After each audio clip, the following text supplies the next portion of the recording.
My friends, hello and welcome to Perfect Dark SpeedLore.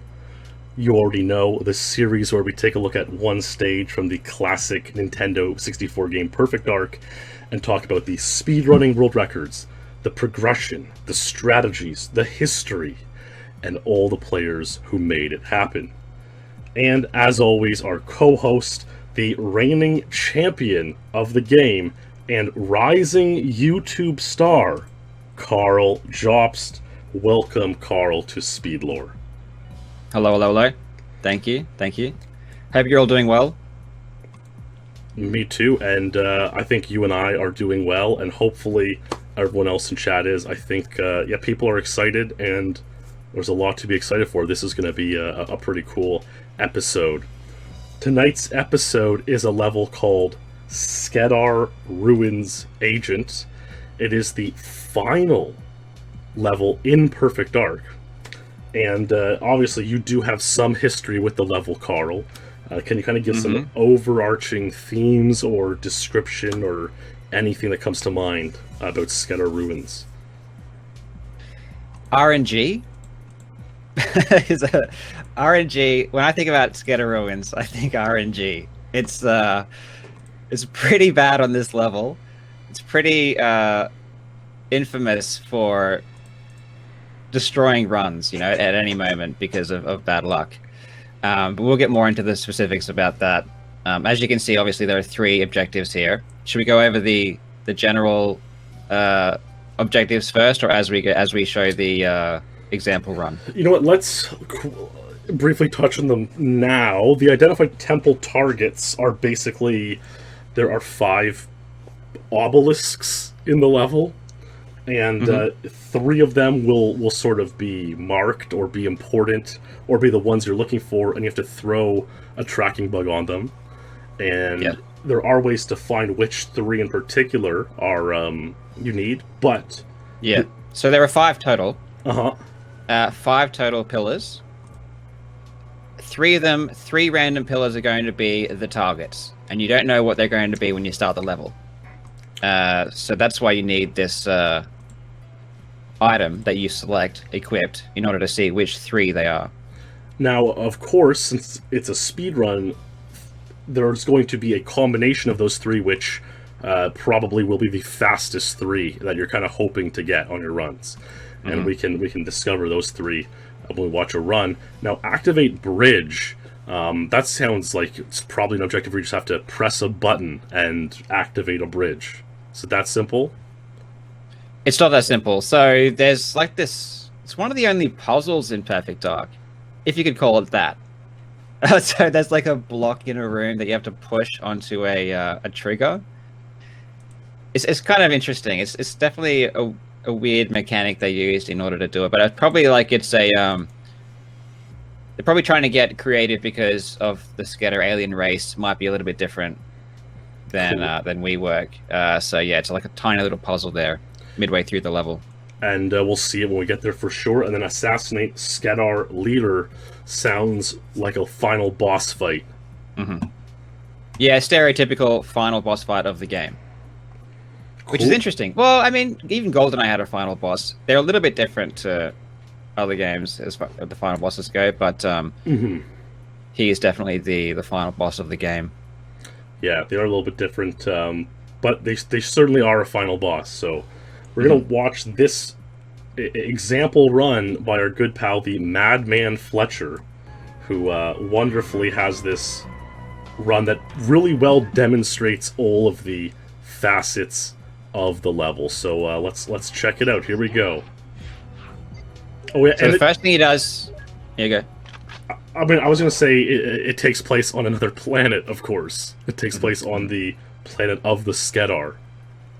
Yes. So yeah, Joanna's somehow... So they basically... The way they get there is by hijacking the Skedar alien ship from the previous level. So they take control of the ship, and then they fly to this alien planet. Pretty cool stuff. Yes, so what we just saw him do is turn on the R tracker. Yes. So he turns on the R tracker. So you can see now there's a little radar up the top right of the screen with 3 dots. So those 3 dots represent the active pillars that you need to throw the target amplifiers on. And so this obelisk right here is one of them. Mm-hmm. Yeah. And you can tell kind of by the shape at the beginning of the level which pillars they are, you know. So it's not like you have to go through the level to figure out if you've been duped or not. You can tell pretty much straight away if you've got the right combination just based on the shape. Yeah, I mean, it's kind of like a little map. So you know if the 3 dots are in the right places on your map, you're all good. And so I imagine a lot of people quit out a ton of runs if the map is not perfect right at the start. Yeah. So when you're doing... well, let's look at the odds here. There are 5 pillars. Mm-hmm. You need 3 of them to be the correct pillars. So there are 10 different combinations that they can be. So if you're looking for the fastest combination, that's 1 out of 10. So that means that for every 1 run that you have the best pillar set, you're going to be quitting out 9 runs. Which is the first major RNG thing in this level. First of a few, you know. But this is a pretty big one. So 90% of runs are just instantly killed at the start. The math on that is 5 choose 3. And the answer's 10. Plug that into Google and you'll see. So now we know the math on this run. Roughly 1 in 10 runs will succeed at world record pace. Now I kind of anticipate maybe some of the early records might not mind losing a bit of time, but I guess we'll find out. And so let's watch the Madman Fletcher carry on. And now he destroyed that pillar, even though it wasn't one of the ones that was marked. I think that's kind of a bit of a noob fun strat. Yeah, so if you destroy the remaining 2 pillars, then you do get double Phoenix to use. So there's so basically, when you put the R tracker on 3 of the pillars, they automatically get blown up. But if you destroy the remaining 2, you do get the double Phoenix. So you don't have any Phoenixes to begin with. So it's like a weapon. Maybe it's useful. It could be useful for some things. We'll see if he uses them later on in the run. And so there he's chucked the last target amplifier at that pillar. That's objective 1 complete. Mm-hmm. But just for the sake of it, you know, not world record strategy, he's going to blow up that last obelisk as well and carry on with the level. Yeah, so when you throw a target amplifier at the obelisk, I just like that word, you know. You're basically marking it so that your friends in the alien spaceship are going to throw bombs at the obelisks and blow them up. So that's how they get destroyed. So there's picking up the double Phoenix. Yep. Pretty cool. Now he's defeating a few more Skedar, and if you fall in through the crack there, you die. You fall to your death. But he's so he's gone around. He's going to blow out this little hole in the wall that you use to get into the main base. So he's using the explosive shells here on the little Skedar, so I guess the weapon is useful. Here's that puzzle I was talking about with the objective 2, activating the bridge. So you've got to push this little piece onto the part of the floor there, and it makes this bridge go over the gap. So that bridge wasn't there before. There you go, that little glass bridge popped out. Yeah, very Zelda-ish, you could say. But your movement isn't as like structured in this game as Zelda, so the puzzle's a little bit I don't want to say trickier in terms of like difficulty, but it's harder to handle. Yeah, it's definitely trickier, more finicky. Yes, for sure. So now he's going through here, and then we get to the final boss. This is the Skedar King. Now I have no idea how to defeat this guy, so tell me what's going on here. Yeah, so there. See these spikes behind him? So this is it's a shrine made up of 5 spikes. Now the Skedar King has shields, and the objective is to lower his shields, so weaken him, and then in order to regain his shields, he prays at the shrine. Now the objective is to completely destroy the shrine, but normally the spikes have shields on them, and you can't damage them whatsoever. So the only way you can damage them is when he prays at the shrine. In order to get more strength, he lowers the shields on the spikes. At that time, you can kill one of the spikes. Now, as soon as you kill one of the spikes, the shields come back, and then his shield is regenerated on the king. So you have to weaken him 5 times, and then destroy each of the spikes as that happens. I had no idea it was like that convoluted, nor that he would stop to pray at the shrine. That sounds... I mean, that's an interesting strategy decision while in the heat of a battle. But there you go. Yeah, well, that's his way of regenerating his shields. Yeah, that I follow. I follow. Yeah. And so now Madman and Fletcher got a 301. And that run, that was a great, informative run to teach us how the levels played. But it's not the world record, far from it. And so let's take a look at the very first recorded world record video set by Snapdragon in September 2000. September 2000. Yeah. And just to refresh, Snapdragon is the person who actually made the original Perfect Dark Elite ranks. And his video from 2000 has audio. It's like I'll never stop being like mind blown by it. This is really good. So he's actually using the best pillar strategy, which is to throw that one there, and then you can actually lob the R tracker over the wall to get one of the other pillars. Yeah, let's take a look in. So one of the pillars is like right as you start the level. So I guess you're hoping that that one and then that one are the ones. Cool. I think the very first pillar is kind of hard to spot unless you know it's there. Let's go back and have a look at the very first pillar. Yeah. Because he throws it literally as he runs past it. So this pillar coming up here, this one, throws it as he runs past, and you can see the message pop up there. Yeah, and you just have to hope that that's the combination of obelisks that will complete objective 1 for you. Yeah, there is a delay here in throwing it because he has to wait for, you can't throw them really super quickly. He has to wait a little bit, but there he's got the pillars now. He goes down here. Now, he's going to do this a little bit different here. He's not going to go back around the long way. He's going to go down this cabin and then use a glitch where you pop up the wall here at the gap. This saves a lot of time there. You just kind of warp over there. You kind of are skimming the wall, and then if I had to guess why that worked, I would guess that the way the Z position is like tracked is kind of like if you're in that location, the game thinks, well, you can only be in this location if you're on the bridge type of thing, and it'll just suck you up onto the bridge. That's kind of my guess. And so that obviously saved a good chunk of time when you think about how long it took Fletcher to climb the ladder and then make his way over to this puzzle room. Yes. I'm not sure exactly how much time it saved. A little bit there. So he still had to activate the bridge though because he pops up on the wrong side. It's such an ancient... I mean, again, this is a strategy that was known about in the year 2000. That's really crazy. That was crazy. So as long as I can remember, speedrunners have always used that little pop-up there in the gap. There was never a time when the WOD records were like going around the long way.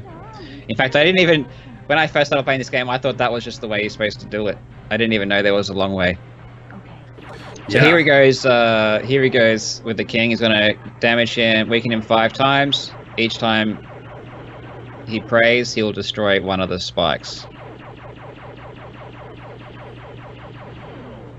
Each time you weaken him, it's like a little bit quicker to weaken him the next time, so his shields don't get as powerful because the shrine is getting weakened. So the more spikes you take off, the less shield he can regenerate when he prays. So that means by the last spike, it's just a couple of shots to weaken him before he has to turn around. Was that like an overall good boss fight? I can't really tell what I'm looking for, Well, this is just standard as you're going to get. It is literally just standard. There's nothing to it. This is like, there's no strategy involved here whatsoever. You're just shooting him, shooting off a spike, that's it. Cool, yeah, and as we see, the time that he achieved was a 1 minute 37 seconds, so already a pretty good improvement from just a very basic run, but I'm sure we'll see this improved upon as well. Wow, Snapdragon is a legend in the elite for sure. Um, yeah, it's crazy. Who knows what he's And up to now. interestingly, he was using 1.1 as well. 1.1 no cruise control. That's true, and 1.1 control style is even worse in Perfect Dark than it is in Goldeneye, which is Yeah. yeah, it's bad. That it's even I still use 1.1 in Goldeneye. I use 1.2 in Perfect Dark at all times. So yeah, that shows you how bad it is. And I want to point out, one thing I wanted to point out here was there's 2 doors in the level that can randomly open at different speeds. So if you go to the door before the army, so it's a little bit further on. Yeah, coming up pretty close. So this door here is randomly opens. Okay. And there's another one. Yep, and the other one just before. So yeah, you just skipped it. Yep. So this one coming up here, yeah, you'll notice. See how it's like really slow, and you had to it stopped, and you had to reopen it. So that door is randomly opening as well. It can open and get stuck, and you have to open it again. So at the top level now, those 2 doors kill a lot of runs just from the door opening slowly. That sucks. That must be terrible to deal with in a run. Especially if you get the correct pillar set up, and you're on a world record pace run, and then the door doesn't open. How many times out of 10 would you say the door doesn't open fully? Probably between 25% to 50%. Wow, tough to deal with. Yeah, it's really bad. Now, 5 days after Snapdragon achieved this record on September 5, a gentleman by the name of Dark Hawk improved it to 132. Pretty crazy, and I never really heard of this guy, Dark Hawk, before. Do we know anything about him? I don't know much about him. I knew him. I only really knew him for his Skedar times. He might have had a couple other good times here and there. But yeah, he was an early runner. He wasn't like super top ranked or anything. But he had a couple of decent times. He's an ancient speedrunner. I know he's obviously a guy who joined and played very briefly for maybe half a year or a year, and I just imagine thinking about guys who have done the same in the community more recently, and then in 20 years someone's talking about this time they got in the video game in a community where they played for 6 months, and it's pretty silly, but hey, there we are. Yeah. Cool. And now, I mean, not long after this, of course, we're early on. The game's only been out a year or two. Times are improving very quickly. Here's Paragon X9, a former champion of the game. Is that right? Was he champion? Paragon. Oh, he's one of the best champions of all time. Yeah. Yeah, of course. No, I was thinking of possibly. Possibly the most influential Perfect Dark player ever. You did a whole video on why he was such an amazing champion. That's right. So he's using 1.2 as well. That's true. That's been sorted out now. Yeah. So he's basically the same pillar setup, everything. So you're going to see all these runs use the exact same strategy for the pillar. He's going to activate the bridge as per normal. Everything's just obviously faster and cleaner than previously, but there is one thing that's going to be different at the final boss. Okay. It's pretty dark footage here, but we're making it out. We got to flow it. We got to feel the level so we can kind of estimate where he's going as well. This it is pretty dark though. It's a dark level in bits. Like all this section's dark. You gotta learn how to turn up the brightness on your CRT television. Yeah, exactly. Now notice if you can notice anything he does here. It might be hard to spot with the low bitrate and everything. Is he? I mean, it looks like he took out those two really quickly. Those two triangles really quickly. Yeah. So he's using a new strategy now, where what you're supposed to do is destroy one spike at a time. Now, it just so happens that the spikes down the bottom, when they come in, they actually overlap right at the bottom there. And because the Callisto shoots through objects, you can damage both spikes at the same time. Now, it's pretty precise, the area you need to shoot, but if you stand to the right or the left and shoot through the spikes, you can get both at the same time. That's kind of what I thought was going on there. Like, he's clearly aiming at a very, very specific angle, and it's like sort of hitting both the spikes and the Skedar King's shields.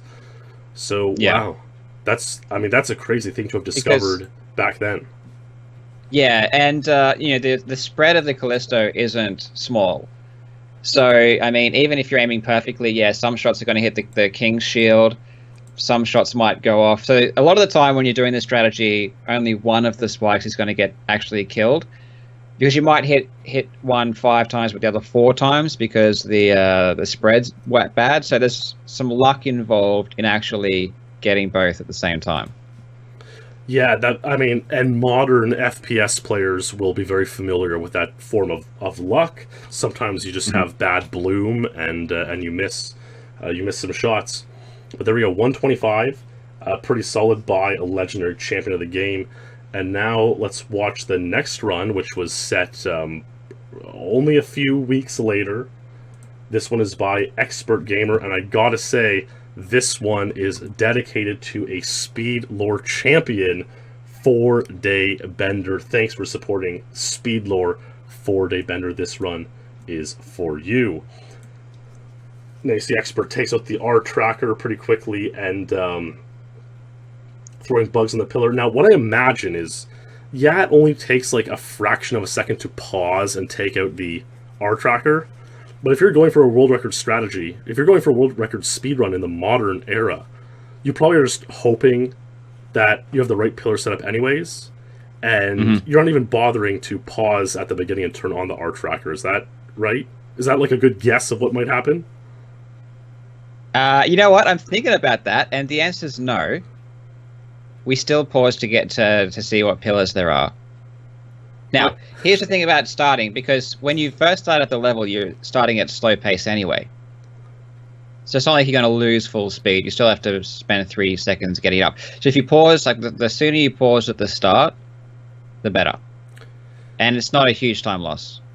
That makes sense, and then I guess you can restart the level immediately as opposed to restarting it 25 seconds in or so. Yeah, you'd have to play out every 10 runs for 20 seconds to get one that works. So it's a huge waste of time. Yes, no one's going to do that. And we see the same kind of angled shot. Yeah, so as intended, you would need to take out 5 spikes, which is like 5 cycles, but now we're kind of doing it in 4 cycles. Yes. And it's also pretty impactful because, like I said, the more spikes that come off, the longer his shield takes to weaken because he gets more energy. So when you kill 2 straight away, it's one of the longest cycles that you actually bypass instead of one of the later cycles, which is really quick. So it's a fair few seconds that you actually save to skip a cycle.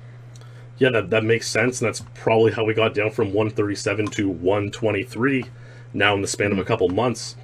And one thing I kind of want to say, though, about these, this whole shooting 2 spikes at the same time is, like, a lot of people talk about glitches in speedrunning, right? Speedrunners always use glitches, play the game as intended. And it's such a gray area, because clearly this isn't that much of a glitch. Like, the programmers simply left a gap open, probably not by intention, where you can hit both spikes at the same time and skip one of these boss cycles. So it's like, it doesn't look like a glitch. It's not a fancy glitch. Is that a glitch? Like, and these are why it can be so difficult to come up with this idea of a glitchless speedrun, or when people say, oh, speedrun without the glitches, how ridiculous of a statement that is, because these things that are so minor, really, and are sort of like, don't break the intended physics of the game, how do they fall into? But they're Expert Gamer, another classic Perfect Dark speedrunner. And then we have a run here by a Discombobulator. He was a champion of the game, a 119. So we're seeing improvements pretty quickly here. Sadly, there is no video. But is there a new strategy coming up, you think? I think there might be. Okay, obviously, because Expert Gamer had 123 on February 11th. 2 weeks later, he had 116. So that is 7-second improvement, which is a long time. So there is definitely a new strategy that was developed. I'm guessing by Discombobulator because he was the first to untie it, and then immediately Expert, who was better at the level in general at the time, used the strategy to lower it further. And this is that Expert's 116, so let's see what's going on here. Pops up. Oh, wow. So I was going to say, even I can pick up that he skipped the pushing the block and just boosted himself over the gap, entered the bridge area, and that complete Objective 2. Yeah, exactly. So using damage boost, you can just run over that gap. Now, interestingly, conveniently, Objective 2 automatically completes when you cross over a certain line after the bridge. And it didn't have to be that way. You know, maybe you could jump over the gap, but Objective 2 wouldn't complete because you still have to push the block and activate the bridge. Because technically, Objective 2 is activate the bridge, but we don't activate the bridge at all. We just jump over the gap and the game just decides to complete the objective. I'm not entirely sure why they programmed that. It's really interesting. But you know, it is what it is. Maybe they sensed that people would actually just jump over there.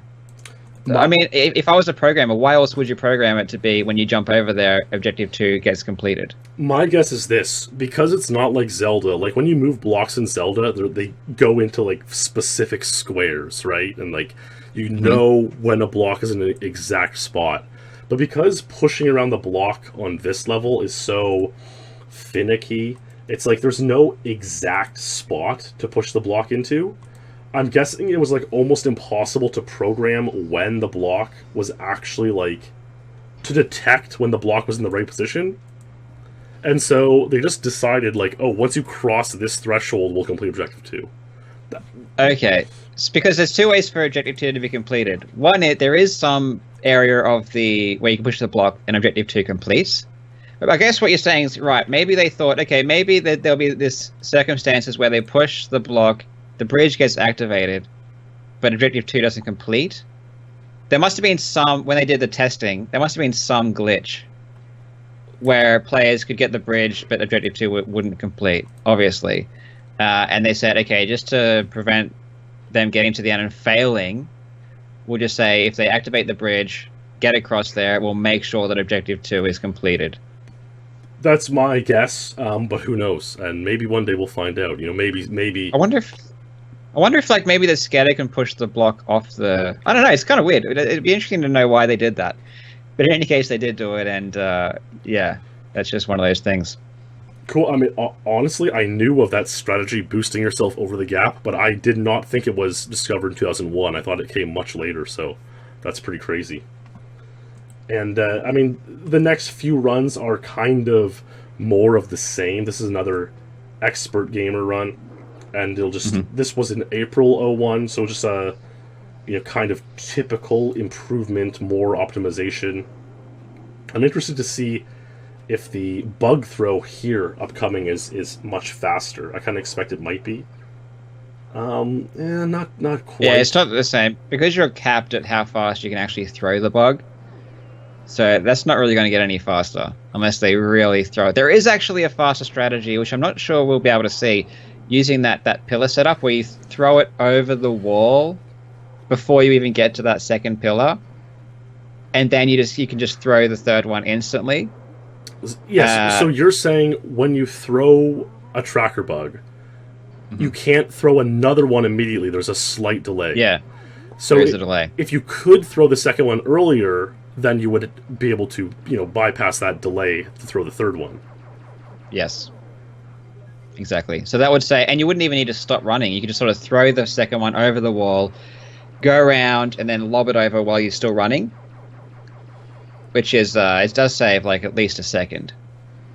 I mean, I would have to anticipate that such a thing will be seen later on, but I mean, honestly, when I watch through them without Karl, I don't really know what's going on, so I can't like pick up on all these, like, I can't really notice what all these guys have done.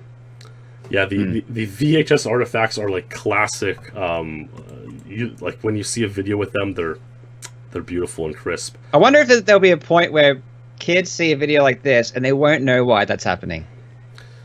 Yeah, it's a good question. I mean, like, we view videos from like the 1900s where there are those like those those marks, like those black circles that appear, kind of, you know, those dots, and I guess we don't really know why those appear. We just think, oh, that's kind of how the old cameras worked. So I'm sure it'd be kind of more the same. Now that 114 was a decent record. Our pal Dark Avenger, shoutouts to Dark Avenger. I know he watches. He tied the 114 a few months later in mid 01. Paragon tied it. This gentleman, Captain Zebo, tied it. And have we talked about Captain Zebo? So I've talked. We haven't mentioned him. So I've talked about him in pretty good detail in a Bunker 2 SpeedLore episode, and Okay. I showed that interview with the poker interview where he discusses it. So we have dug into the. That looked a bit faster of a throw, a micro faster throw, but yeah, we have dug into the lore of Zebo, and if you want to know about it, watch the Bunker 2 SpeedLore episode. Or there's a series called From Busto to Robusto. That's the series that he was in, where he talks about his poker winnings and all that kind of stuff. So Captain Zebo was, around 2001. He was very popular speedrunner, both in Perfect Dark and Goldeneye. But he was originally a Perfect Dark player. So a lot of these players played Perfect Dark and then just sort of came over to Goldeneye, but they were originally primarily Perfect Dark players. And it is funny. But he went on to I'll just briefly mention he did go on to become like a millionaire poker player. Yeah.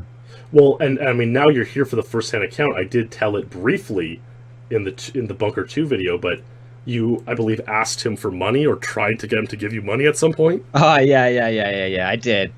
Oh well, I didn't directly ask him. I was sort of like hinting. But I was saying, how much it would mean to me if I had a bit of extra cash and all that kind of stuff. And but he didn't take the bait. He didn't budge. Damn. I mean, you thought, oh, he has $1 million. He might give me, $8,000. What's it to him? And that would help you out immensely. But guys who make money on gambling know their money, and that's why they're successful. He was you could even say he was the James Holzhauer of his day, I would say. And here he is again. Who's James? I thought you might be asking.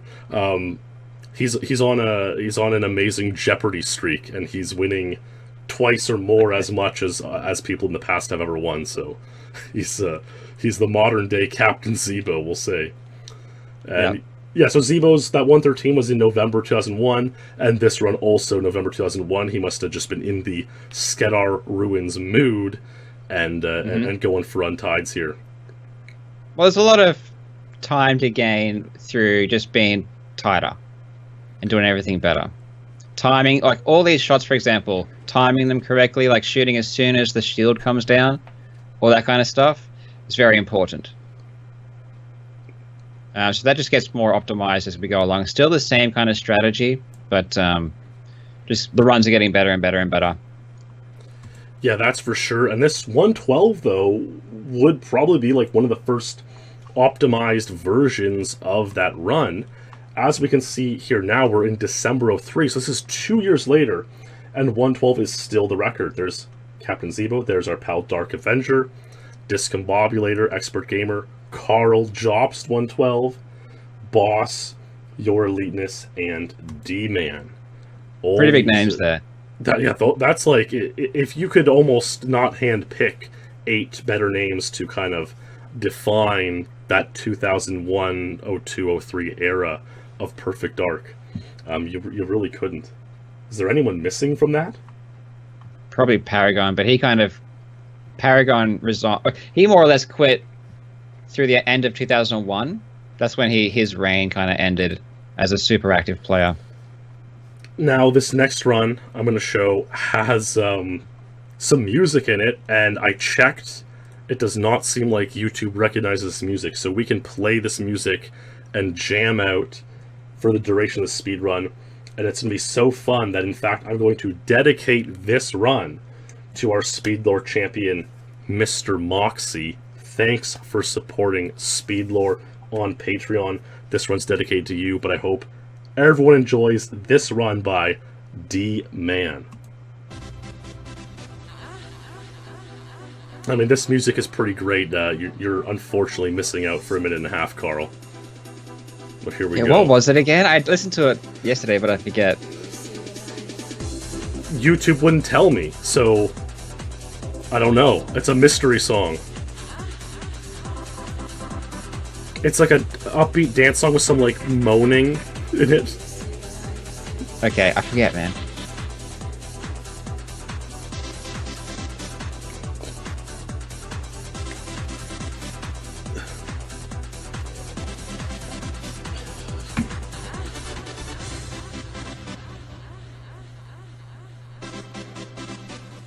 Webcam footage, all you can see is the reflection. Yeah, this is like a classic speedrun video from back then. I can't wait for someone to take this song now and make a Nightcore version of it. There was one thing I wanted to note that he did really well in this run, and that was the jump. Now, what players had been doing when they do the jump and the boost was like they really went back far in preparation for the jump and then had a big run up. But you really don't need a run up. So all you need to do is get enough room to turn around and then jump over. So he really optimized that where it's like jumped over, then he ran just enough to turn around and boost over really quickly. So he probably saved like a good second just by jumping over the gap quickly. Let's take a look at that.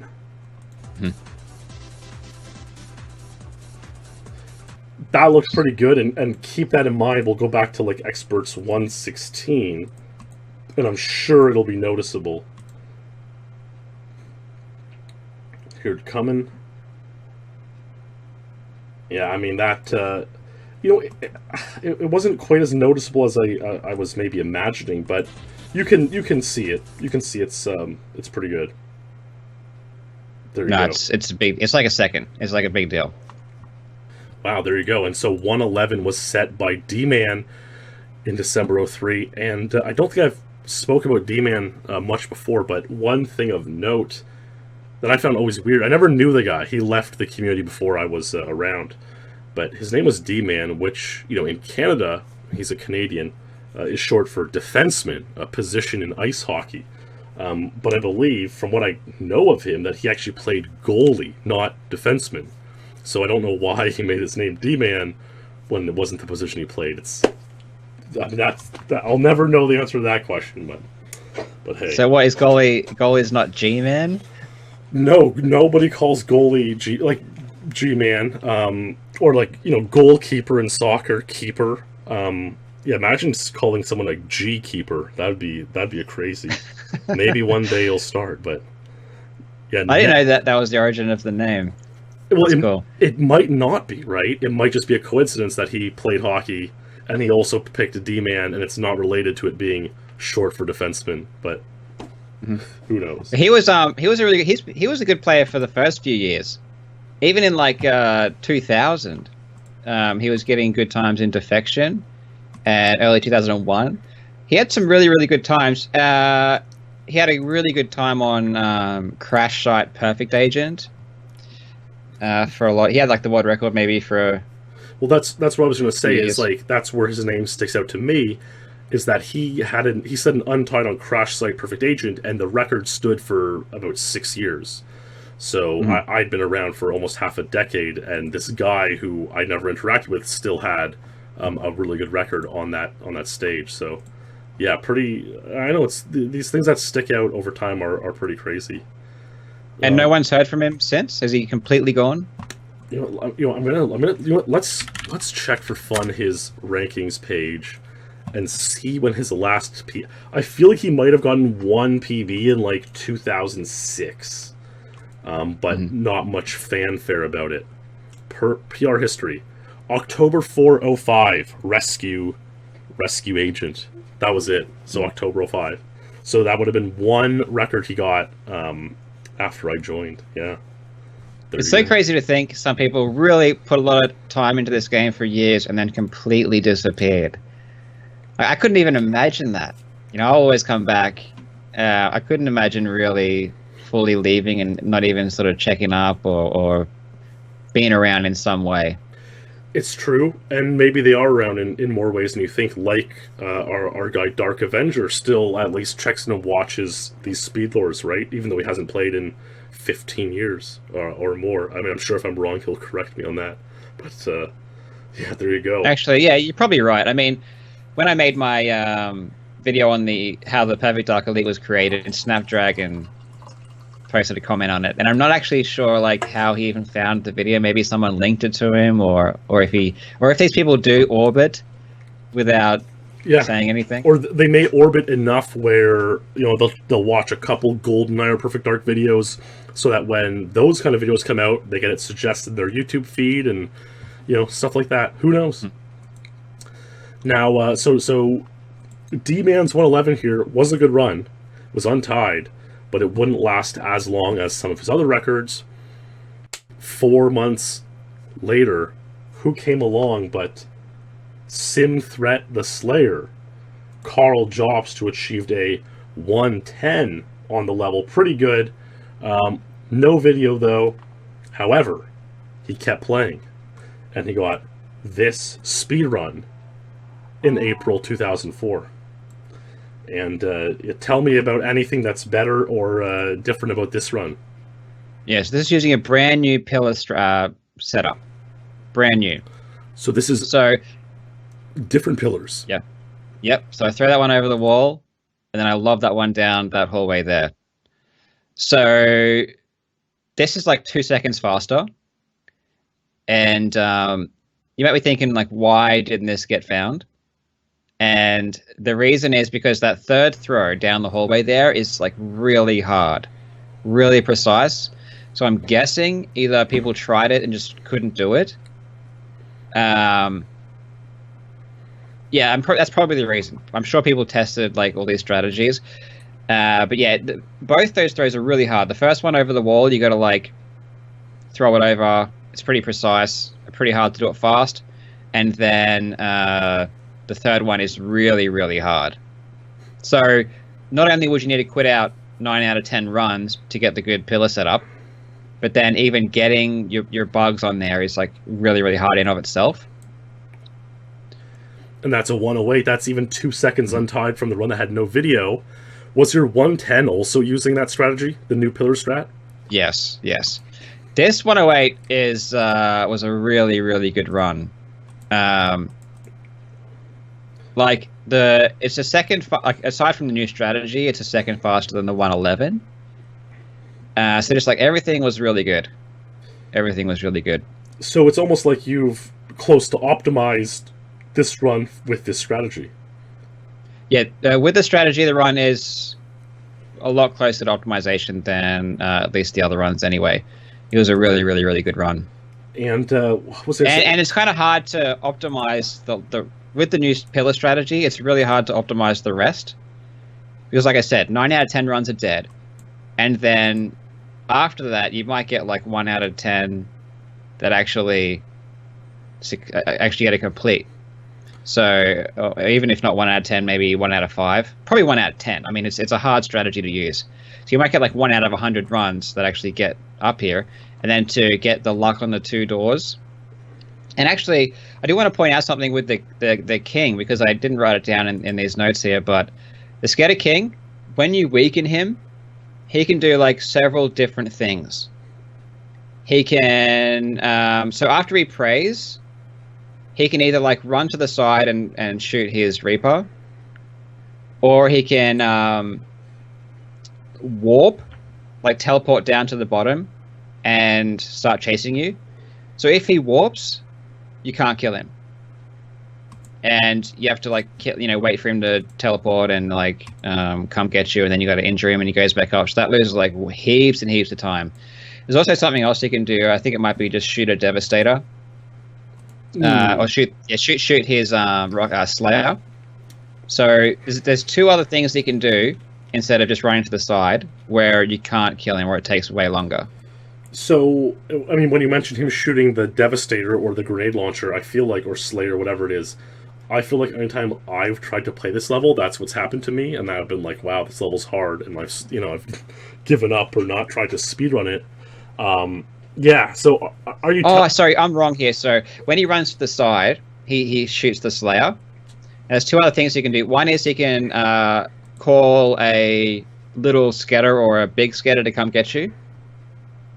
And the third thing is he can teleport. So if he teleports or if he calls a Skedar, then you lose heaps of time. So you have to hope that he runs to the side and shoots his Slayer. That's right. I mean, having played the level casually, that's what happens to me. He shoots the explosive, or he sends his baby Skedar to come attack you, and that either are challenging. And what was I going to say? So you're telling me that on all the runs we've seen, every cycle, and there's kind of 4 cycles in between dropping a triangle spike on him and moving on, every cycle he could randomly decide to do one of those other things. Yes. So we're not only faced with... It kills a lot of runs. This sounds even more... This is terrible. This sounds more terrible than I imagined. It is more terrible than you can imagine. Yeah. Why did anyone decide to play this level? Yeah, so it's like 9 out of 10 runs die instantly. Then when you get past the throws, if you're doing the harder strategy, that's rare. Then the 2 doors can kill you at any time. That's really bad. And you'll see a run later on where I demonstrate how a run just dies because of the doors. Then you can die, the run gets killed because the king spawns or a Skedar or he teleports. It's pretty bad. And also you can, even though you do the jump, the damage boost correctly over the gap, you can not make that as well, just randomly. Wow, that is a lot to deal with. Mm-hmm. So to get a run that is actually relatively optimized is really hard. I was going to say, are you sure there's a video of the closed door coming up? I don't know if I have it. Yeah, I have one. A run that I had later on shows the run beforehand, where the run has to quit out because the door doesn't open. Okay, cool. Yeah, so I mean, wow, this 108 by Karl Jobst set in April 04. And how many years do you think it would be before someone tied this record? It would be a long time. It wouldn't be 2005 or 6 or 7. It would be 2008. And who would it be? Perhaps someone unexpected. And I'll just give a tease here. See, this gentleman was named Red Bull. And yes, he tied 108 in the year 2008. Now, he was, as you can see, a Gwen Stefani stan. He loved Gwen Stefani. We all are lovers of pop music. That's for sure. A lot of us in the elite are. And especially back then, it was kind of, we would always butt heads against the Linkin Park fans and the metal fans. And yeah, we had good times. He sadly put in a song that I cannot play on lore. It is Britney Spears' Toxic. I don't know why I put Britney Spears on while showing Gwen Stefani at the start, but I remember he told me he went to a Gwen Stefani concert and it was like it changed his life basically, and he fell in love with her as a performer. I mean, she has some pretty good songs, so I don't blame him. And one thing of note about Red Bull is he was a Dutch runner. He was pals with Carathorn, and Carathorn and Red Bull are the 2 guys who sent the NTSC Nintendo 64 to Perfect Ace. A legendary act of kindness that changed the Elite forever. So that's certainly his... And he got a lot of really good records. He was like a top player for a while. Mm-hmm. Like he might still be top 10, right? I would have to think he's fallen out of the top 10 recently, but like let's see, he might be close. He is 12th. Okay, yeah, he had some really good times. He had some really good Escape, Secret Agent, Perfect Agent WOD records. Yeah, he had some really good Skedar times. He was obviously well rounded, but there were a few levels where he did really, really well. Yeah, I kind of view his career in Perfect Dark similar to mine in Goldeneye. Like, real up, not quite a number 1, number 2 player, but really good in the upper echelon and able to get untieds at times. This, of course, not untied, but it did tie Karl's mark from, when an untied lasts 4 years, it has a big target on its back, and they can be tough to knock off, but Red Bull managed to do it on this run. And you know what? We'll play it through once with Toxic playing, and I'm going to dedicate this one to our SpeedLore champion, Pilchi. This one's for you. Thank you for supporting SpeedLore, and here we go. Red Bull Skedar Ruins Agent 108.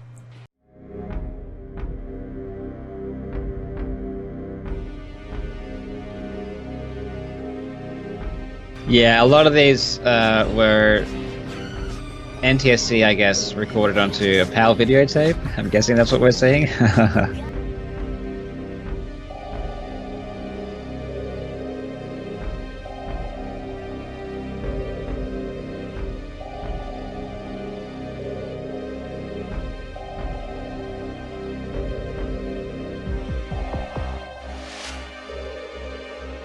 So it's pretty much the same kind of strategy. He did the third throw a little bit differently than I did.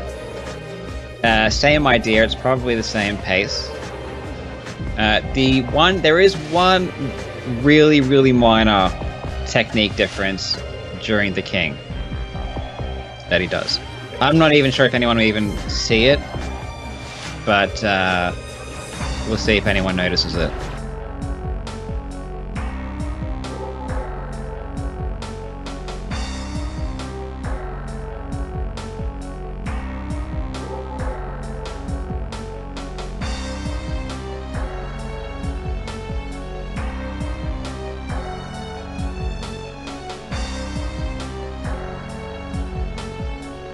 It looked to me as if he hesitated before the first couple of shots.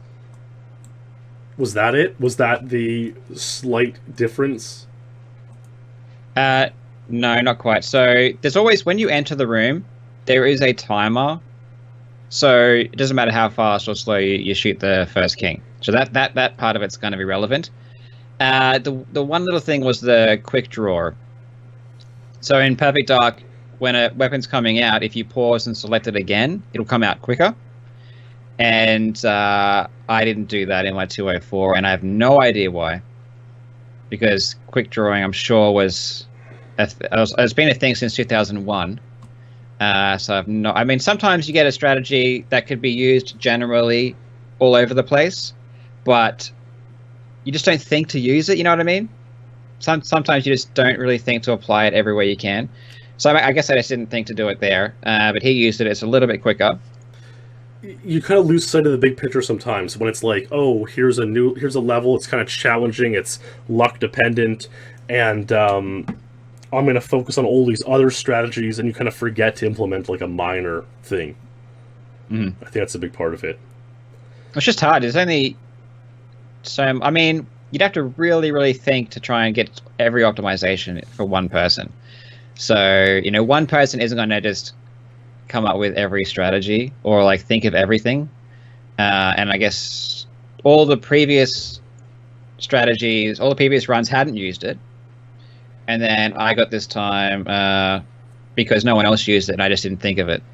And I guess as time goes on, people are playing the level, even if they're not getting the world record. But I guess at some point someone thought, okay, I'm going to quick draw there.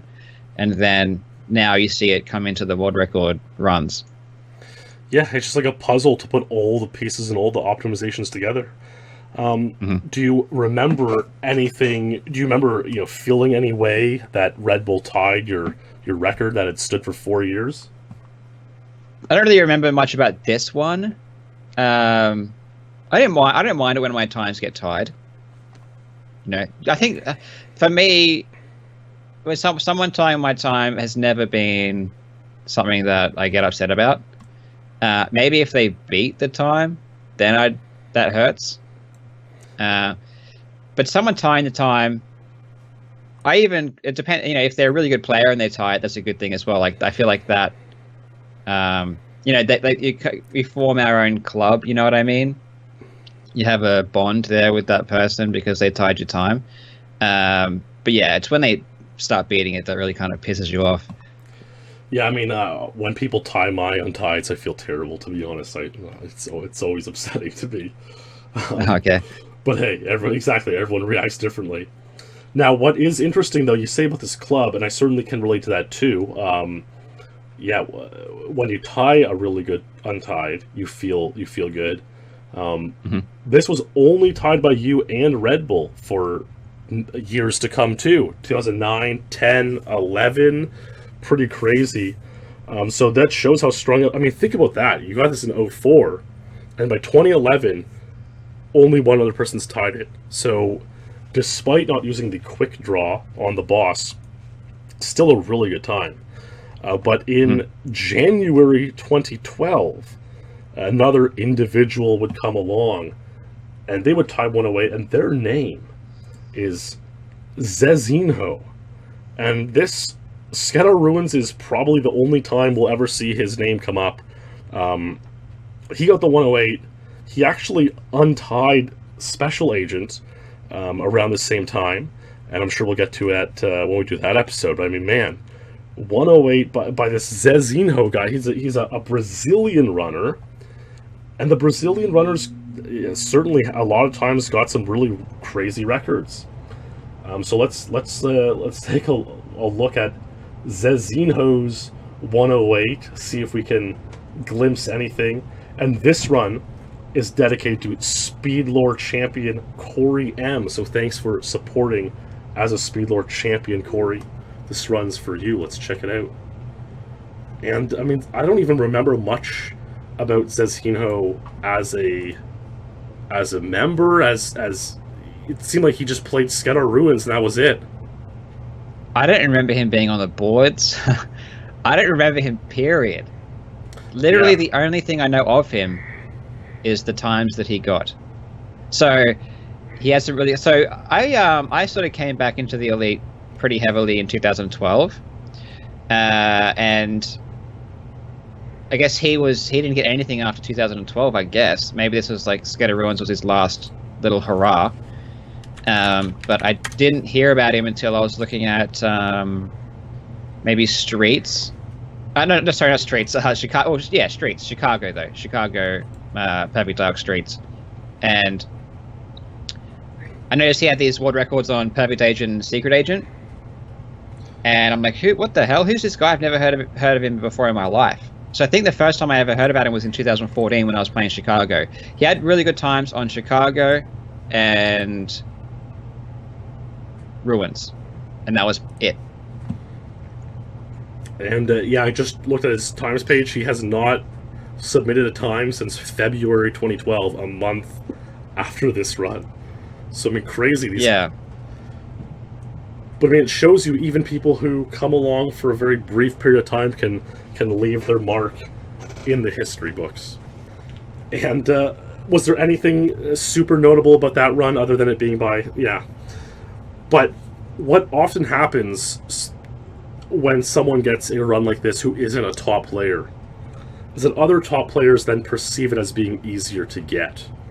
And one guy who's really like that is Big Boss Man. Whenever someone like outside of the top 10 gets a world record he doesn't have, and more so back then when he was really playing all the time, he would like almost perceive it as like a slight against him. He would really have to go out there and take no prisoners. It's like he would almost feel like embarrassed, I would say, that like, who's Zezinho and how did he get 108 when I don't have it? So Boss would go out and play Skedar Ruins Agent in January and February 2012, and he would get this speed run. Now this is crisp footage and audio. Yeah. This is what we're talking about. So he got 108 first. He did. And Boss is a strategic legend. And you'll notice, see how he did... Okay, pause it, and we'll yeah, talk about what just happened. yeah. You're right. He didn't do that pillar strategy that everyone else did. Yeah, so this pillar strategy is the old strategy that was like the fastest for the first few years. So, and this is 2 seconds slower already. So obviously, Boss cracked something later on in the level, and we'll see if people can see what happened here. So you're telling me that he threw away 2 seconds there for consistency because he has some kind of time saver coming later on? Yes. Wow. Exactly right. I can only imagine what it might be. So we'll see what there's only really one major bit that really it could be. So it has to do with the final boss fight. And we'll see what happens here.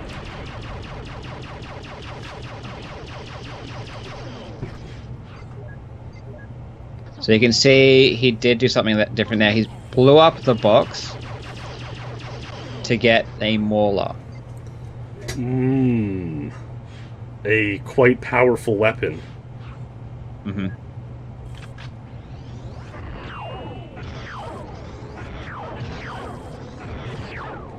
That looked like a very efficient way to shoot out the triangles.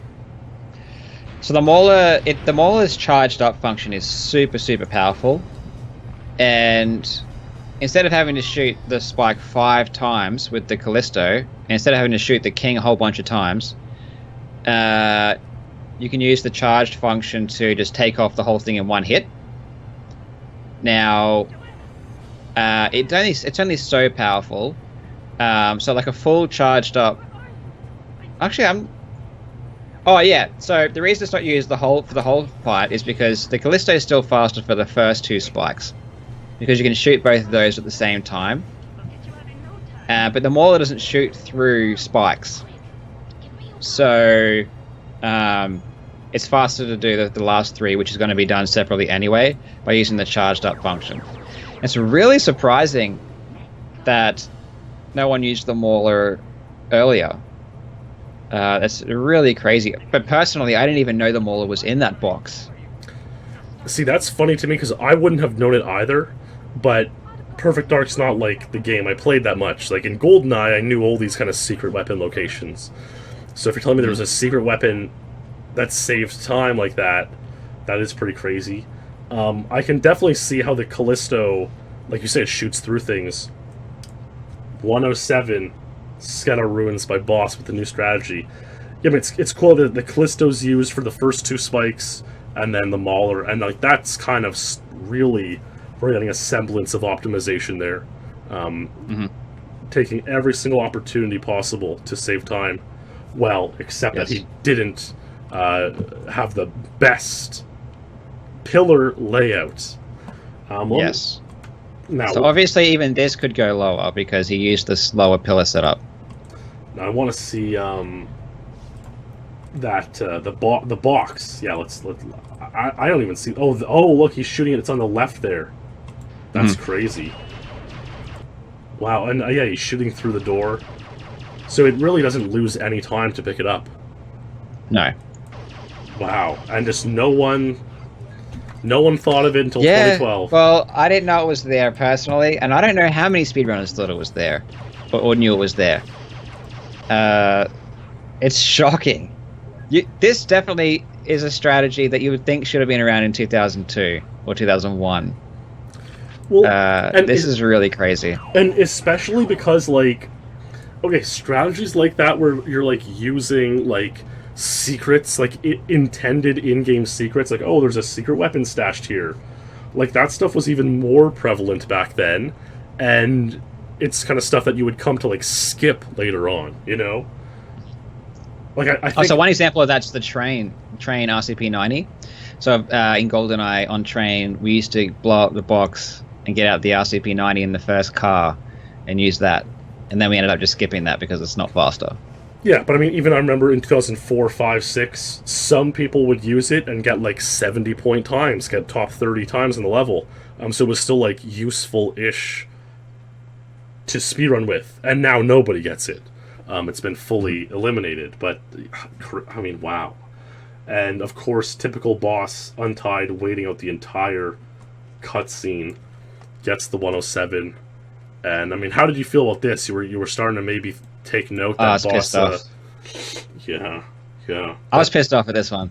Yeah, so 108 was so strong the way I got it. that I really feel like if the new strategies didn't come around, it would still be the world record right now. Maybe 107 because there's quick draw available. But the strategies are so hard to do that I feel like 108, there's a good chance 108 is still the record if this strategy didn't come out, so I was kind of annoyed at that. I believe it, and in that case, I think 108 would be like the oldest record in the game, maybe right around the same time as War 25. Yeah, so War happened a month earlier. Wow. But I mean, that's when you think that the next oldest record was set in 07, or the next oldest standing record was set in 09, actually, to think that this 108 could have been around since 04, if only the Mauler wasn't there. That sounds, I mean, 108 sounds like it was a pretty remarkable time, and you can see the four men who tied it, Karl, Red Bull, Zazino, and Boss, before Boss inevitably took it to 107. Mm-hmm. And Boss would keep playing. I was going to say, typical Boss. This is why Boss is so awesome. He pushes. Even if no one else is even playing the level, he will push it until he is happy with the time. And he won't stop. He's not like, okay, it's untied, I'll leave it at that. He will just keep going and going until he gets something that he thinks is strong. So he did. So obviously he can use the new... He didn't use the faster pillar strategy the first time. Then he started grinding with the new pillar strategy, and this is what he got. This was 6 days later. And this run is so remarkable, it is dedicated to our brand new SpeedLore champion, Thurvin. Thanks for becoming a SpeedLore champion and supporting SpeedLore. Check out this run by Boss. It is truly remarkable. This run really is good. And I really feel like even in 2012, we're not... everyone wasn't as good as we are now. Like, even though 2012 is kind of considered fairly modern, there's definitely been some advancement in just how far we're willing to push the game and how optimized we want to take things. But I look at 2012 now, which is 7 years ago, and I'm like, okay, for this time, for this year, I think this time is really, really strong. Really strong.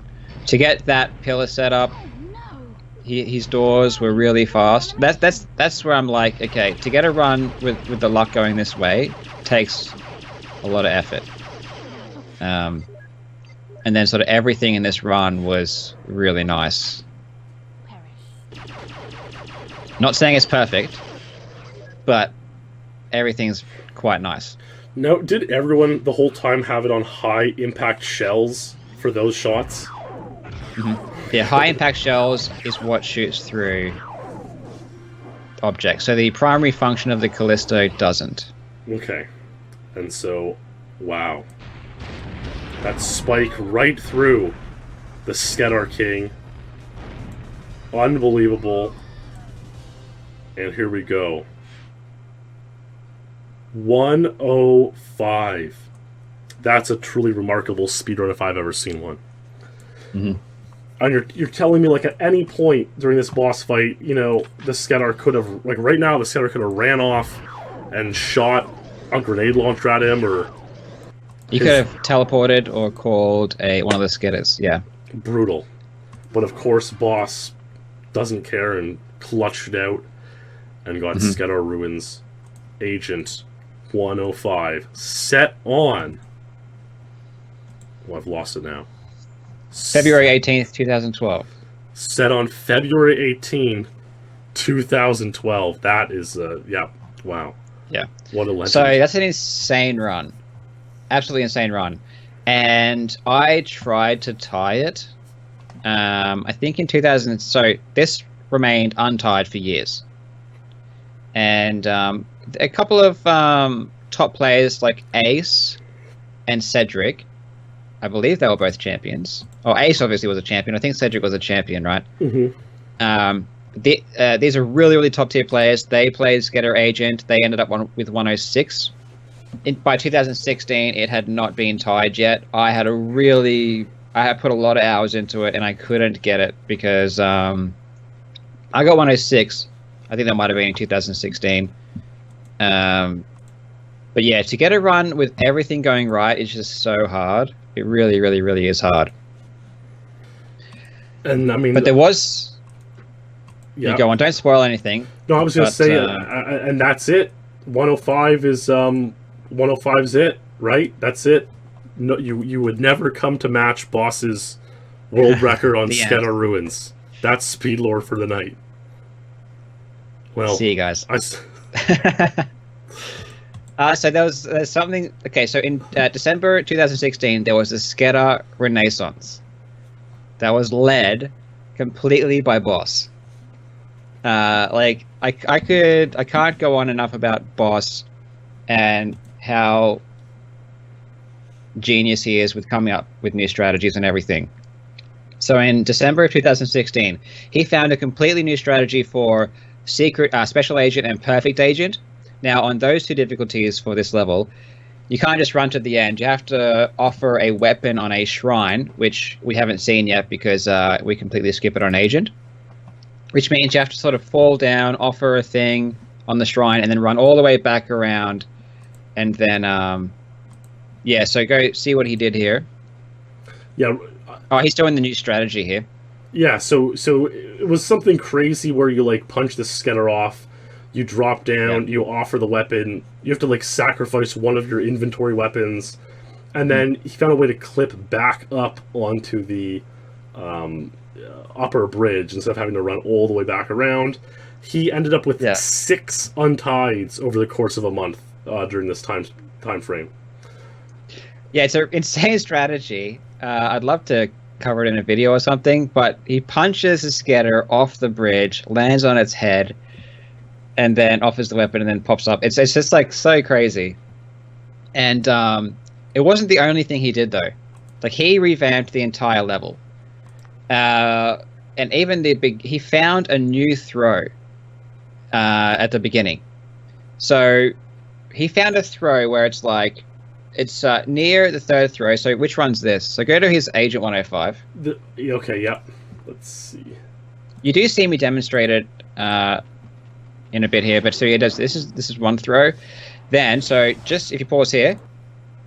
Mm-hmm. So just back a little bit. If you stand like just where a couple of meters ahead of where he is now, you can throw a tracker way over the wall and land on. You know the original pillar setup? We had to run around that wall, and then you threw the third over the wall to hit that third pillar. You can get that same pillar from there where Boss just was. So now in theory, you could use the previous best setup, throw the second one over the wall, and then run around and throw the third one from that position. And also now you could also, there's a brand new pillar setup you could use where you throw, you skip the one over the wall, you just turn left, you throw the one down the hallway, then you turn and throw the third one over that big gap now. That's a brand new strategy. So all in all, with this new throw, so here's one, yeah, he's using it here. Oh, what in the world? That doesn't look faster. But it must be? Okay, so it doesn't look faster. Well, because you can skip doing other throws. So see how he threw that over the wall there? Mm-hmm. So this pausing strategy isn't that much faster. Because see how he's wasting a lot of time? You see me do this exact same pillar setup, but way faster than this, without even pausing. And just throwing. So when you see me do it, you'll realize that it's still pretty fast. Whoa, and he didn't even self-boost here. I mean, this is Perfect Agent. But is that faster than self-boosting? No, because you have to hit the R button. You have to do a lean, R lean. This is the one time when if a noob came in and was like, "Hey, have you tried R leaning it?" Their suggestion would actually be applicable and work. So you can actually run across. Then right before you get to the other side, you tap R, you R lean really quickly, and you make it to the other side. But it's not faster because when you R lean, you lose full speed. All right. It's really hard to see though because it's so quick. It's like the overarching point is that there were a ton of new innovations and mm-hmm. this, even though none of them were directly saving time on agents, it reinvigorated interest in the level. Yeah, well now you've got 3 pillar setups that are world record pace instead of 1. Oh, so you had 3 times as many runs. Oh, so at the beginning, when you pause and pull out the R tracker and see the map of which of the 5 pillars are correct, now you can play out 3. Yeah, you can play out 3 times as many runs. Yeah, that's very significant. Oh, it's huge. A rise in consistency is almost as good as a new strategy. Yes, and because if you're playing out 1 out of 10 runs, and that best pillar setup was so hard. The 2 new strategies are like slightly easier, I'd say. Yeah, especially one of them is actually the new easiest. You know, it's a lot easier than the old hardest one. So it's easier. There's more of them. So now you're not as nervous, and especially for me, like a big problem I have is nerves. So if there's a couple of things that make me really nervous when I'm playing. One is waiting cinema. If I have to wait cinema, it makes me way more nervous during the run. I don't know exactly why. But RNG and getting obviously this affects everyone, but having RNG be a big factor and getting a run where the RNG goes in your favor, that like makes the adrenaline start pumping. And the less RNG you need, the less nervous you are during the whole run. So now you get more runs, you're more relaxed, no big deal, and everything else is like way easier. So you'll see me use one of the new strategies in this next run. Let's check it out. And also, this is the door killing a run right before it here. That looked pretty bad. Yeah. I wouldn't want to have that happen on a record pace run. Well, there you go. That was a perfect example. Okay. Yeah. Yeah, just take us through it. Yeah, so this is a brand new strategy that you've never seen before. It's hard as well. It is hard, but it's easier than... I don't even know if it's easier. It's just another one that you can use. It looks pretty cool, though. You see this throw I do? This one's pause buffered, but the next one is pretty cool. That was quite smooth. Yeah. So it's not... Obviously, the pillar setups aren't like... They're not all equally as fast, but it's still good enough to get the world record. And I'll notice, if you look at the timer, the previous run was actually a full second faster getting to this door. Okay, let's see this. Pay attention to the bottom corner. Presses the door at like 33.01. Ooh. And on this run, presses the door at 33.4, 33.5, about half a second, I would say. Wasn't a full second? Okay. I would say half. Well, it certainly feels like a full second when you're playing it, and that's how like you get these crazy overestimations of how much time people lost in. Okay, shooting the high impact shells.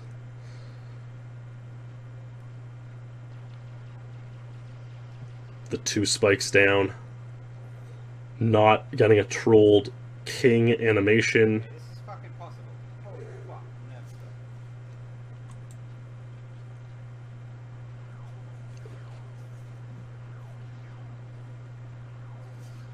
Is that it? Yes! Fuck, you did it. Yeah, that was big deal for me because I had put so many hours into it beforehand, and I felt like I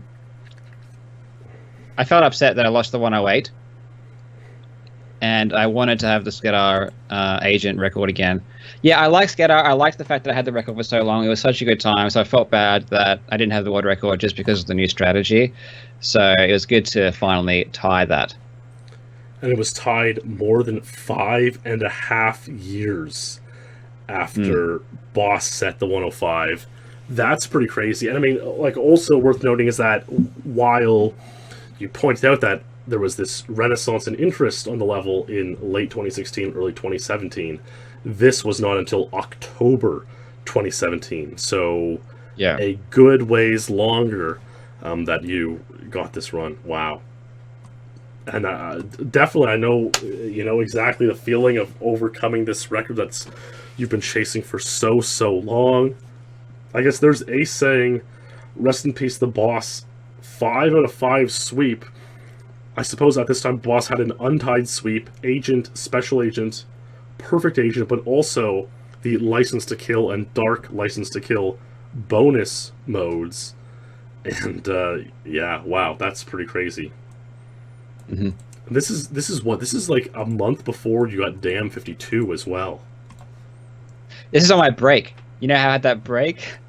Yeah, you put Damn 52 Break to the from side. Damn. Yeah. Yeah. Crazy. So I got Air Force. I played Air Force and stuff like that as well. Wow. And what is amazing is that that's where it stands now. There's Skedar Ruins, Battle Shrine, and there we have it. 105, 105. Cedric and Ace. But look at 106. the other times. Yeah. Yeah. 106, 106. Isn't that 108 now? Yep. How insane is that? I mean, that tells you how strong 108 was. Now we've got a whole bunch of new strategies, 2 seconds faster, for free. More consistent. And we got more consistent, and only like 4 people have gotten less than 108 still. Yeah, and I mean, I'm seeing this is setting up quite epically for the special agent and perfect agent lores, because you and Boss looks like more the same, dueling with Boss all the time on these levels. That's pretty tough. Dueling with Boss is scary. I mean, because I've dueled with Boss a couple of times. Like there was one on that Mr. Blonde's Revenge. So that was like one of the most intense kind of PD rivalries or whatever. We were going sort of toe to toe, but he wins out. I think Boss is just like a way more consistent player than me. But yeah, it's so scary. Like you kind of, if he's playing a level, you kind of expect to wake up and see new records, because he's like insanely good at taking records down. No, that's true. So probably if you're gonna like, as far as like new strategies, like let's say there's a brand new strategy or whatever, the level is open to be lowered. If there's one person you don't want trying to beat you to a lower time, it's Boss. Like he's always like the first person to find the new optimization and sort of take it down. Once the strategy is figured out, then yeah, you can get some of the really, really top tier players in to just do the technique bit and perfect the run. But actually figuring out how to do everything the best, Boss is like unmatched. It's true. I mean, even I think of the M strat that I did a video on recently, and Boss was the guy who at least tried to make it work. And yeah, that's why he's been such a legend for almost 20 years now. And usually I find when you duel with Boss, usually you lose. It's usually how it goes. And I've only ever been able to best him on like Silo, and that's my best level of 40 between these two games. So 39 other times he's beaten me to the punch. And what a guy. But there it is. At the end of the day, you and Boss have that 105, and that's where we stand. You think 104 is possible? I think it's possible, and I think it should be done at some point, for sure. I'm imagining if basically if you had a run 0.4 seconds faster like previously, and you went for a more YOLO throw on that pillar, that might be this the one trick. You can't really YOLO, because you're going, it's a T intersection, so you're strafing a certain direction, you got to turn right, there's momentum. So if you throw it quicker, you just like the bug will just go to the side. So you have to, the reason I can pause buffer that one is because I have to wait for Joe's momentum to stop before I throw it. And there's no other way to do that really quickly. So where would some of this extra time come from? I mean, this I think was at 105.5. Yeah. So you're already getting, with a quicker start, I think I can get a full second quicker to start. It would probably need one of the other pillar setups, which are a few tenths quicker. And then, yeah, more YOLO shots here. I think I played this pretty safe. I think maybe one of the doors was like not perfect as well. There may be optimizations available, like warping through doors and stuff as well. So there might be like little areas of optimization. I also did play around with not using the Devastator to jump the gap and then self boost. But it's a lot more harder, and I'm not sure exactly if it's faster or anything. But I definitely feel like 104 should happen. But 105 is really, really strong. Really, really strong, considering how bad the level is to play. Nothing like seeing that chat blow up after a world record and all these epic reactions of people who are just thrilled to be there with you. Skedar Ruins Agent SpeedLore Q&A. Hit us with your questions. We'll go for about 5 or 10 minutes of questions here. Which version of Perfect Dark is preferred? N64. It is N64. All of the world rankings are N64. Though, I used to always be very dismissive of like the other versions. But earlier this year, it was an Xbox 360 player who discovered a new strategy on Villa, which was then used to... It worked on N64 and saved time, and so that was pretty cool to see that pan out, that something discovered in another version worked in N64. Yeah, they have a fairly... Because their whole rankings and everything is all, integrated into the game, the 360... not 360, is it 360 version of the Xbox? What's Xbox Live, is it? Yeah, Live Arcade, Xbox Live, yeah. Live Arcade, yeah. So the rankings and everything is integrated. So therefore, it's not as needed for a centralized community. You know what I mean? Because the overseer is just Xbox or whatever. But wasn't there also some cheating, some glitch, some fake runs in that rankings that they can't get rid of as well? I think there might have been. I don't know about that, but that's why I don't love the idea of like these automated leaderboard type things, because that can end up happening. Yeah. Yeah, I think I heard something like that. Are enemy spawns or behavior different on PAL version of the game like GoldenEye? The spawns aren't, but reaction time is different.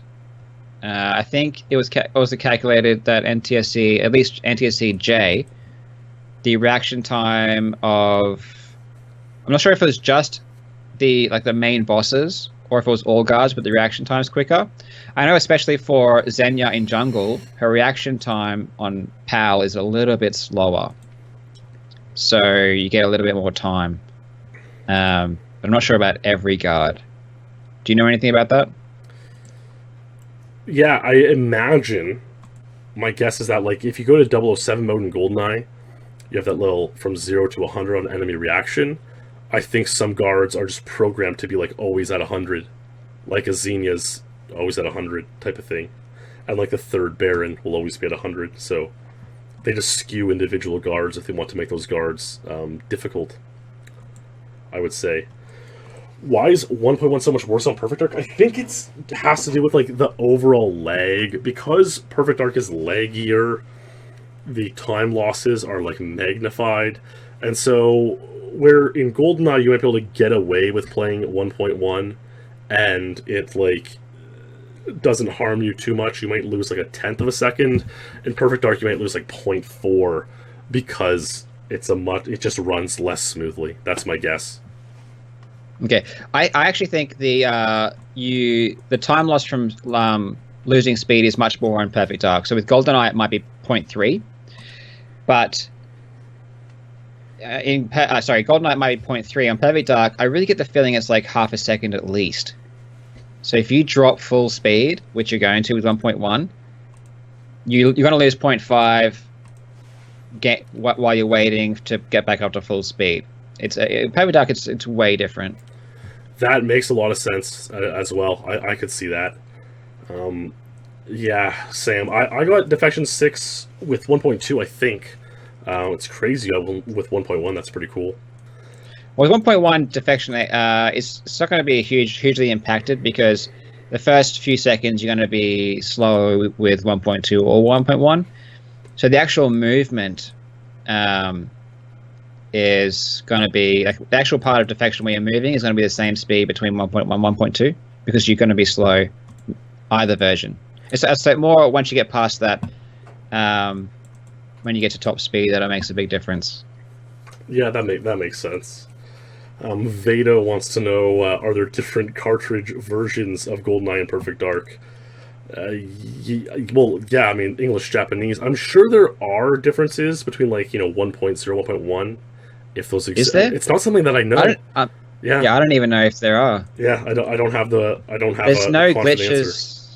There's no glitches that have been patched in a newer version or anything like that, as far as I'm aware. Can you imagine? Like, it's something maybe we should look into. Like, given that we don't know the answer to it, it's something that should probably be looked into a bit, because I could. We totally should know for see, certainty either way. I almost guarantee if it was found, like, one rare cartridge, like the 1.0 cartridge, could get like a 10-second Untitled level, people would want to ban it. I would say, like, for sure. Can you imagine?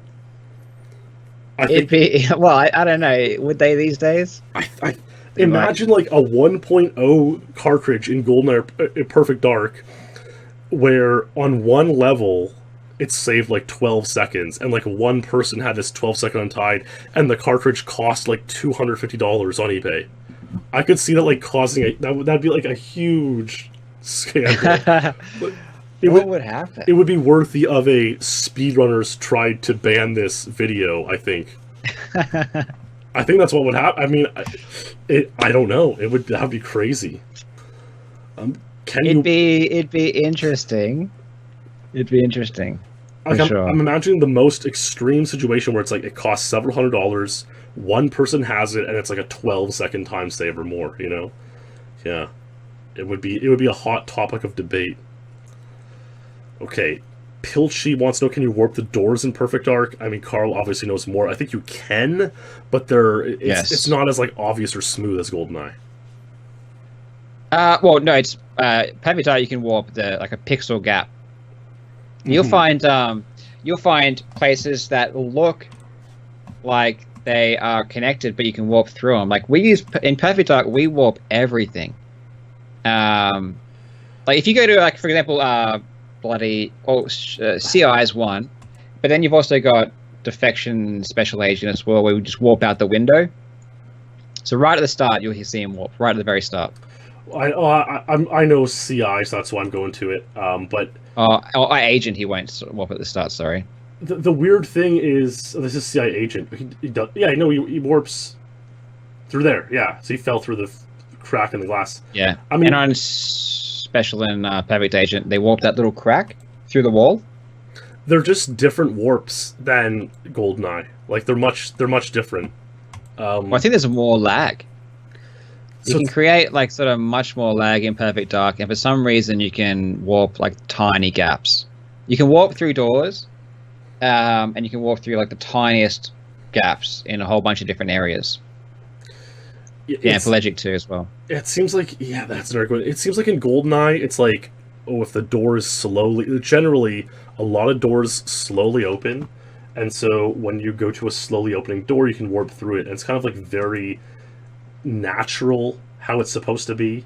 Whereas in Perfect Dark, it's like more specific situations where you can warp, as opposed to like general you can kind warp. Of gameplay. Well, the thing is, doors in Perfect Dark open a lot quicker. I mean, and they're a lot thicker. But I don't, like, for the Pelagic 2, I'm not sure if there'd be any circumstances where you could sort of get away with warping, because in Perfect Dark to warp, guns take a while to come out. So I'm not sure. But it'd be interesting to see how far we could push warping on sort of general warps. But Perfect Dark, you warp lifts, which open slowly, and you can sort of warp them with like really small gaps. Basically, if you took a depot warp in Perfect Dark, I feel like you could warp it much more often by just like sort of spamming weapon changes. Mm-hmm. Whereas, yeah, in GoldenEye, you have to hit it once or it's over. But in Perfect Dark, you could probably stand there and keep switching weapons, and you would eventually get through. Okay, we'll take these last 3 questions and then call it Why no look down on Perfect Dark? It just doesn't save time, really. It's a glitch that look down saves time, and that's all there is. Yeah. So in Perfect Dark, the frame rate normally is a lot smoother than Goldeneye. It's only like certain circumstances where the frame rate on Perfect Dark's worse than Goldeneye. Goldeneye has a bad frame rate like the entire time. But yeah, in Perfect Dark, the frame rate in general is just way smoother. I'm not sure. I don't know exactly why it is. Maybe it's because it takes use of the makes use of the expansion pack or something. I'm unsure about the reason, but in Perfect Dark, yeah, look down just isn't useful. It doesn't really help. The reason why it works in Goldeneye is because the frame rate goes from like X to Y, and it's a big difference. But in Perfect Dark, look down is not going to increase the frame rate that much. Okay, at Final Showdown, can't you get 2 pieces at a time of the Sacred Emblem? Notice you're shooting the final 2 with the Mauler is a slow reload with the Callisto. I think what you mean is like, you can get the first 2 at the same time, but that's because their hitboxes overlap. And then the final 3, there's no overlapping hitboxes, so you have to... Yeah, so they do actually overlap, the top 2. It's a very, very, very small area where they overlap. And if you take a look, if you go to my Skedar Secret Agent, go to my Secret Agent 116. Okay. Okay, dokie. He takes a lot more damage on Special Agent and Perfect Agent. Come on, let's see if I do it. 1, 2, 3, 4, 5. Yep. 1, 2, 3, 4, 5. Yep. Then I'm like trying to get this right spot here. Boom. So you can do that. But it's extremely precise, and I don't think it's faster than the Mauler. And I think this strategy came out in 2016. 2016. This is another strategy that Boss made. Boss made a whole bunch of different. There's even another strategy which you can get into when we do the Special Agent, Perfect Agent lore. He made so many strategies. It was kind of crazy. You can do it, but it is a bit slower than the Mauler on Agent. That's the final math. Yeah, there you go. Is there a Mauler on Special and Perfect Agent or no? There is. And if you take a look at probably my 120 maybe, or 121 or something, I probably use a Mauler. Now, the reason why... Yeah, the fact that we originally started using Maulers, then we went to this strategy that we just saw, then we went to a brand new strategy that is completely different as well, which we won't show here. There we go. And Redicus just wants to know, why cruise control is allowed, but crooked cartridge is not. I mean, again, it's just general speedrun playbook that if something can be done by pressing buttons on the controller that are like natural buttons to press, it's allowed. If something has to be altered externally, like pouring water on your game or, plugging it in using electrical conductor straps, it's not allowed. And I mean, crooked cartridge or pressing down on the circuitry of a controller, they fall into that category where, to me, it really is super intuitive, where it's, can you press a bunch of buttons on your controller and make it work? If so, it's allowed. Everything has hardware limitations. Every sport. It's like the ball has to be X big. The goals have to be X wide.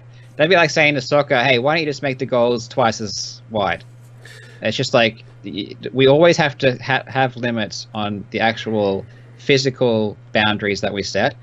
And then we have rules, within those. So with speedrunning, we just say the rules are the game has to be setting correctly in the console, and that rule is never going to change. And same with the controller. It's like you're not going to be able to sort of go in there and press buttons inside the controller. You have to use buttons on the controller that were designed by the developers, you know? That's very well put. And, Cat number 1 wants to know about the expansion packs.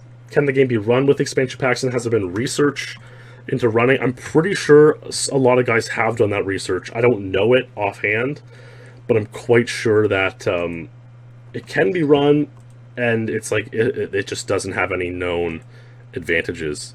Yeah, no, the game, like for Goldeneye for example, the game doesn't even know that it's there. Yeah. It's not impacted in the slightest. No differences at all. And in Perfect Dark, it obviously runs much worse without it, and I don't think it's ever been found to be an advantage, although maybe one day something will be found.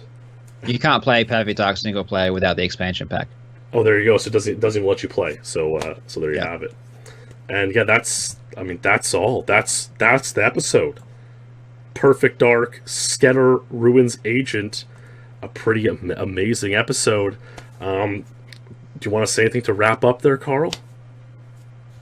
No, thank you for watching. If you have any, well, hopefully, I always hope that you sort of understand the level now, and you have a good idea about how it's played and what to look for and all that kind of stuff.